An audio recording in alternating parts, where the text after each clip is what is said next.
जैसे ही नीतीश कुमार ने इस्तीफे का ऐलान किया, एनडीए से अलग होने की घोषणा की, तेजस्वी के साथ मिलकर सरकार बनाने का दावा पेश कर दिया, उसके बाद से बीजेपी की तरफ से लगातार बयानबाजी हुई। जेडीयू के नेता कह रहे थे कि बीजेपी नीतीश कुमार का कद कम करने की कोशिश कर रही थी। इसके जवाब में गिरिराज सिंह ने कहा कि नीतीश कुमार प्रधानमंत्री बनने का ख्वाब देख रहे थे, उस पद पर कोई वैकेंसी नहीं है, इसमें बीजेपी की क्या गलती है। गिरिराज ने कहा कि पार्टी तोड़ने की बात, कद छोटा करने की बात बहानेबाजी है। हकीकत है कि नीतीश कुमार मौका परस्त हैं, यह आज पूरे देश ने देख लिया। जीवन भर तो वो दूसरों को तोड़ते रहे, उनको कौन तोड़ेगा। ये सब पब्लिक में अपने फेस को दिखाने के लिए है। असल है 2010 में भी इन्होंने बाउंड्री बांधा था, प्रधानमंत्री पीएम मटेरियल। अब उसके बाद जब थक गए तो इस बार भी लोगों ने कहा कि अब पीएम, तब एनडीए में तो पीएम मटेरियल का कोई जगह है नहीं, देश में भी नहीं है, तो इनको पीएम बनना है। ये लग रहा है कि उनके मन में बैठ गया है कि राहुल नहीं, ममता नहीं तो हम ही हैं। इसीलिए इन्होंने ये सारे बहाने, हमारे गांव की कहावत है, रोने का मन हुआ तो आंख में गड़ा खुट्टी, यही है।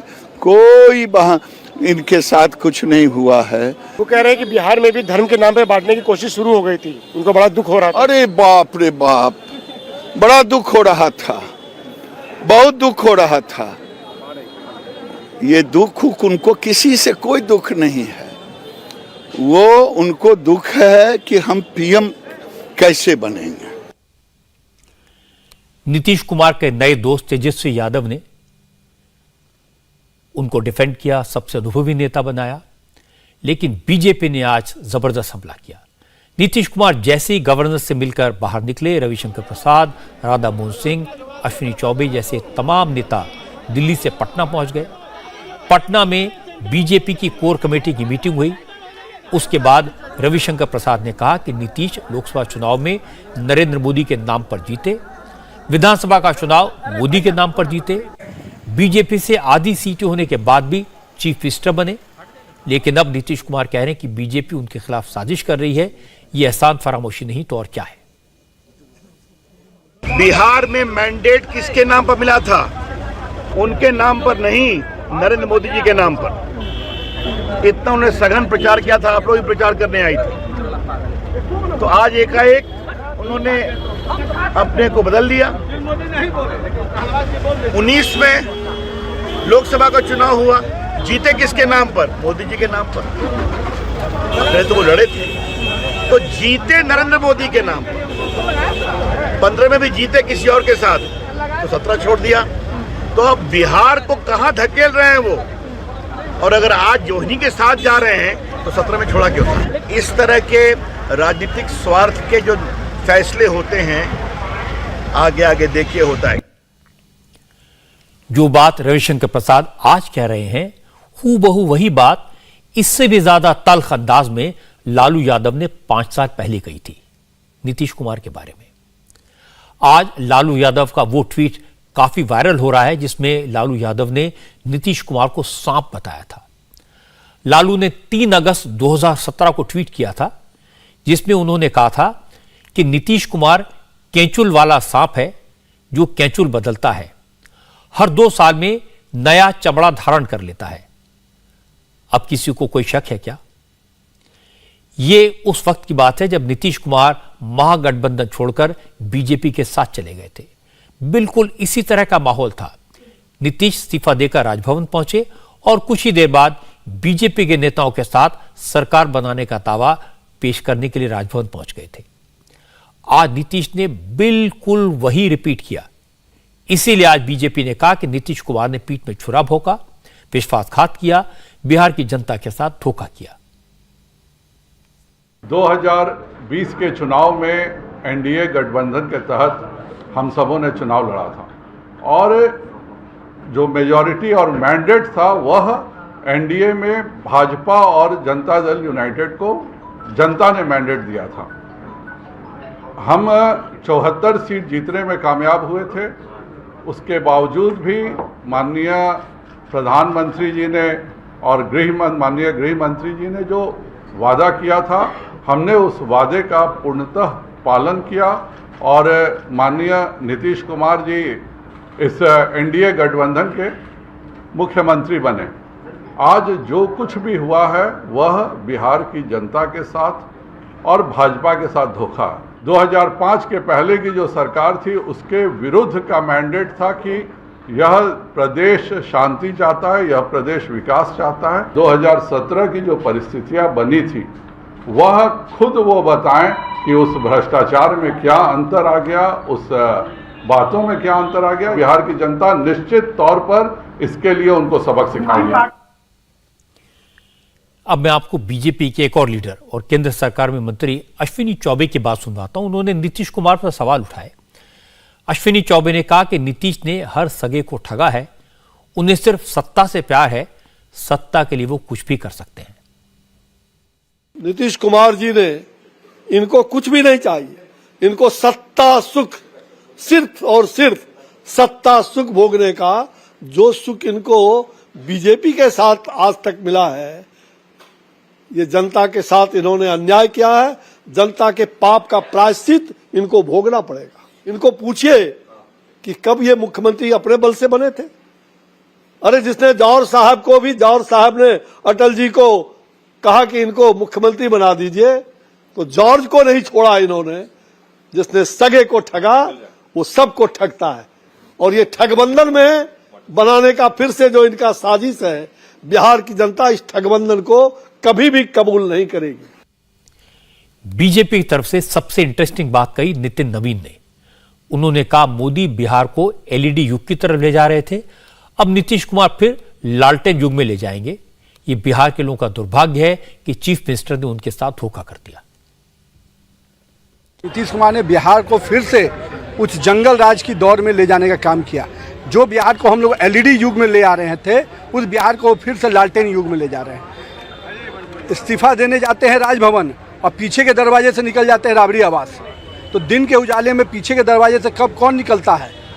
जिसके अंदर विश्वास होगा, जिसके अंदर कॉन्फिडेंस होगा, वो सामने के दरवाजे से जाएगा। पीछे के दरवाजे से निकलने वाला व्यक्ति क्या होता है, ये बिहार की जनता भी जानती है और आप लोग भी जानते हैं। मैं तो नीतीश कुमार से पूछना कि अभी सब मॉडल खत्म कर रहे हैं, अब भ्रष्टाचार मॉडल पर नीतीश कुमार काम करेंगे। बीजेपी के नेता नाराज हैं, राज्य में आंदोलन करने की तैयारी कर रहे हैं और महागठबंधन में जश्न का माहौल है। तेजस्वी यादव के बड़े भाई तेज प्रताप, जो आमतौर पर नाराज रहते हैं, कई दिनों से बगावती मूड में थे, आज बहुत खुश नजर आए। उन्होंने नाराज होकर पार्टी के सारे पदों से इस्तीफा दे दिया था, इसके बाद अपना संगठन बनाया था, लेकिन आज तेज प्रताप को भी मंत्री बनने की उम्मीद जाग गई। उन्होंने कहा बीजेपी का खेला हो गया है, अब बिहार में काम होगा, जो जिम्मेदारी उन्हें मिलेगी वो उसे कबूल करेंगे। अब वो समय आ गया है कि बिहार में जिस तरीके से खेला हुआ है और उस खेला का रिजल्ट ने दिखाने का काम किया है, तो सरकार तो बन गई। अब काम करना है, आगे बढ़ना, बिहार को ऊंचाइयों तक तो पहुंचाने का काम कर रहा है। ईडी या सीबीआई से हम लोग डरने वाले हैं क्या? अगर हम लोग गलत काम नहीं किए हैं तो क्यों डरेंगे? हम नहीं डरते हैं। ईडी या सीबीआई से क्या डरना? फिलहाल जनता है ना मालिक। जनता चाहेगी तो 2 मिनट में बीजेपी को बुखार छोड़ा देगी। आप क्या बनेंगे? आप क्या बनेंगे? क्या जी? में आपका क्या? अब जो भी योगदान मिलेगा हम उसको स्वीकारेंगे और उसको काम करना है जनता के लिए। बिहार की सियासत में उलटफेर के बीच एक और चाचा भतीजे सेम पेज पर आ गए। आज रामविलास पासवान के भाई पशुपति पारस और पासवान के बेटे चिराग पासवान ने एक जैसी बात कही।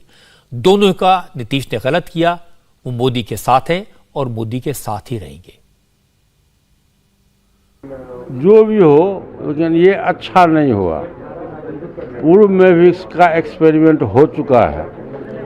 आज से लगभग 3-4 वर्ष पहले भी इसका एक्सपेरिमेंट हो चुका था और आरजेडी और जेडीयू के बीच में सरकारें बनी थी और सरकार बहुत अधिक दिन तक टिकाऊ नहीं रहा और सरकार चली गई। फिर दोबारे आरजेडी और जनता दल यू और कांग्रेस और कम्युनिस्ट ये सब मिला के सरकार बन रही है, तो ये बिहार के विकास के लिए शुभ संकेत नहीं है। ये हमारी अपनी मान्यता है कि बिहार के विकास के लिए ये शुभ संकेत नहीं है। और यदि ऐसी परिस्थिति आई है तो हमारी पार्टी कि हम एनडीए गठबंधन के साथ थे और आज भी रहेंगे। आदरणीय नरेंद्र मोदी जी के नेतृत्व में हमारी पार्टी काम करेगी। चिराग पासवान ने कहा, धोखा देना नीतीश कुमार की फितरत है। 8 साल में उन्होंने दो बार जनादेश का अपमान किया। जब आरजेडी के साथ सरकार बनाने का मैंडेट मिला तो बीजेपी के साथ सरकार बना ली, और जब बीजेपी के साथ सरकार बनाने का जनादेश मिला तो आरजेडी के साथ चले गए। पिछले 8 सालों में मुख्यमंत्री जी ने 3 अलायंसेस बदल लिए। 2015 में एनडीए छोड़कर महागठबंधन के साथ गए। उसके बाद 2017 में रातों रात महागठबंधन छोड़कर एनडीए के पास आते हैं, और उसके बाद अब एनडीए छोड़कर पुनः महागठबंधन के पास जा रहे हैं। कारण क्या है इसमें? इन्होंने 2015 में भी जनादेश का अपमान किया, 2020 के भी जनादेश का ये अपमान कर रहे हैं। 2015 का जनादेश महागठबंधन की सरकार के लिए था, उसका अपमान करके 2017 में ये एनडीए के साथ आ गए। और उसके बाद 2020 का जनादेश जो एनडीए के लिए था, भारतीय जनता पार्टी के साथ मिलकर इन्होंने चुनाव लड़ा, और आज उस जनादेश का अपमान कर कर ये पुनः महागठबंधन के साथ जा रहे हैं। इसमें कौन सा बिहार का हित छुपा हुआ है, मुझे बताएं। बिहार की सियासी हलचल का असर उन सब पार्टियों और नेताओं पर दिखाई दिया जो चुनावी मैदान में नरेंद्र मोदी से कई बार हार चुके हैं। नीतीश कुमार को सोनिया गांधी और राहुल गांधी ने बधाई दी। नीतीश ने कांग्रेस के सपोर्ट के लिए दोनों को शुक्रिया भी अदा कर दिया। अखिलेश यादव ने भी नीतीश की तारीफ की। अखिलेश यादव ने कहा, बिहार ने देश को रास्ता दिखाया है। बिहार से बीजेपी भगाओ का आंदोलन शुरू हो गया है जो पूरे देश में फैलेगा। ये अच्छी शुरुआत है। आज के दिन जब अंग्रेजों के खिलाफ नारा दिया था भारत छोड़ो, अगर बिहार से ये नारा आया कि भारतीय जनता पार्टी भगाओ, मुझे लगता है कि और प्रदेशों में भी इसी तरीके से बहुत जल्दी भारतीय जनता पार्टी के खिलाफ पॉलिटिकल पार्टीज भी खड़ी होंगी और जनता भी खड़ी होगी। भारतीय जनता पार्टी का ये अंग्रेजों से सीखा हुआ फार्मूला है, डिवाइड एंड रूल। पहले धर्म में लड़ा दो, जातियों में लड़ा दो, अगर कहीं गठबंधन है तो गठबंधन तोड़ दो, पैसा लगा करके विधायक खरीद लो। ये संस्कृति जो है तोड़ करके सरकार बनाने की, डिवाइड एंड रूल की, ये भारतीय जनता पार्टी की रही है। मुझे लगता है बिहार ने जो सबक सिखाया है, शायद भारतीय जनता पार्टी आगे कभी कहीं भी ऐसा काम नहीं करेगी। नीतीश कुमार कल दोपहर 2 बजे एक बार फिर मुख्यमंत्री पद की शपथ लेंगे। तेजस्वी यादव और तेज प्रसाद यादव एक बार फिर से उनकी सरकार में मंत्री बन जाएंगे। नीतीश कुमार और लालू यादव का परिवार मिलकर अब बिहार की सरकार चलाएंगे। लेकिन कुछ दिनों पहले तक लालू यादव, तेजस्वी यादव नीतीश कुमार के बारे में क्या क्या कहते थे, उसकी एक झलक आपको दिखा देता हूं। आज वो देखना जरूरी है। न जाने भारत के राजनीतिक इतिहास में कितना बारी पलटी इन्होंने मारा है। इनको पलटू राम ही कहिए, राजनीति के ये पलटू राम है। इससे ज्यादा बेशर्म मुख्यमंत्री पूरे हिंदुस्तान भी नहीं होगा। उन्होंने शर्म और नैतिकता को बेच दिया। उसको जाना था नमो चरणम गच्छामि, नमो चरणम गच्छामि। ये तो आदमी एक क्षण नहीं रह सकता है सत्ता के बिना। घोटालेबाज नीतीश चाचा, घोटालेबाज नीतीश चाचा। अब नीतीश कुमार ने एक बार फिर से पलटी मारी। क्यों मारी? नीतीश कुमार की प्रॉब्लम उस दिन शुरू हो गई थी जब पिछले विधानसभा चुनाव में बीजेपी उनसे बड़ी पार्टी हो गई। बीजेपी की सीटें जेडीयू से लगभग डबल हो गई। नीतीश को लगा बीजेपी ने जानबूझकर उनका कद छोटा करने के लिए चिराग पासवान का इस्तेमाल किया। नीतीश कुमार को इस बात की भी तकलीफ थी कि बिहार के मामलों में एक जमाने में वो आडवाणी और अरुण जेटली जैसे सीनियर नेताओं के साथ डायरेक्ट बात करते थे। अब उनसे बातचीत के लिए बीजेपी ने भूपेंद्र यादव को नियुक्त कर दिया। नीतीश चाहते थे उन्हें अगर मोदी नहीं तो कम से कम अमित शाह से डायरेक्टली बात करने का मौका मिले, लेकिन यह हो नहीं पाया। नीतीश थोड़े ईगो वाले नेता हैं। ये सारी बातें उन्हें लगातार परेशान करती थी। जब आरसीपी सिंह को केंद्रीय मंत्री बनाया गया, हालांकि वो नीतीश कुमार की पसंद से ही मंत्री बने थे, लेकिन नीतीश ने अपनी पार्टी में इंप्रेशन दिया कि आरसीपी को मिनिस्टर बनाने का फैसला अमित शाह का था। इसकी वजह से आरसीपी सिंह का अपनी ही पार्टी में इंप्रेशन यह हो गया कि वो तो बीजेपी के आदमी हो गए हैं। नीतीश चाहते थे कि आरसीपी सिंह दिल्ली में उनकी तरफ से अमित शाह और जेपी नड्डा जैसे नेताओं से संपर्क में रहें, लेकिन यह भी नहीं हो पाया और फाइनली नीतीश कुमार ने आरसीपी सिंह को किनारे कर दिया, अपने पुराने दोस्त को पार्टी से बाहर कर दिया, क्योंकि वो कन्विंस्ड हो गए थे कि आरसीपी सिंह उनके जरिए बीजेपी उनकी पार्टी को तोड़ देगी। उनका हाल उद्धव ठाकरे की तरह हो जाएगा, उनके पास न पार्टी रहेगी न सरकार।